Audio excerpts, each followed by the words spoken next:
Hei, salutare tuturor, eu sunt Maria și astăzi m-am refăcat de Avakin, de gaming. Deci, da, mă scuzați că nu prea mai fost activă pe YouTube, pe Avakin, pe Roblox, pe altele, doar că, da, am multă treabă de obicei pe acasă și,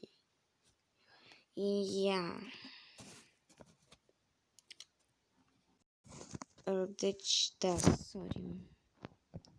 Voi începe și această minunată zi, pentru că e 10:53, e aproape 11.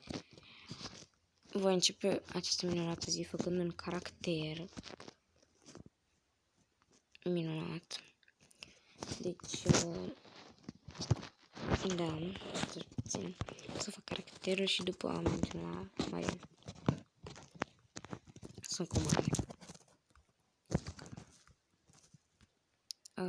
Nu prea am eu idei bune de caractere, pentru că n-am mai jucat de o lună. Ok. Așa că voi pune și eu ăsta și gata.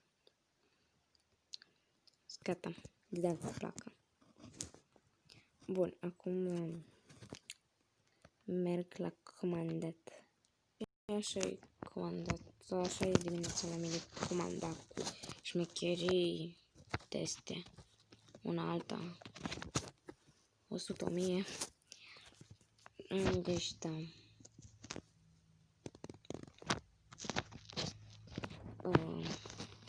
Am 9 că am sunt foarte fericită. O să vreau să fac ca am recomandat-o foarte, îți mulțumesc foarte mult. Eu de pe contul de cadouri cu Arif, dar că nu i-am dat ad și acum super sad. Deci, da, revin după ce îmi comandăm. Și nu o să mai fac nimic. Deci, pe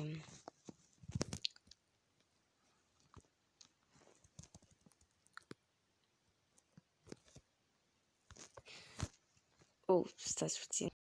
Așa, deci, după ce îmi comandă, cred că pe acum am să închei videoclipul, pentru că nu prea am timp de nimic, nici de editat, nici de filmat, nici de nimic.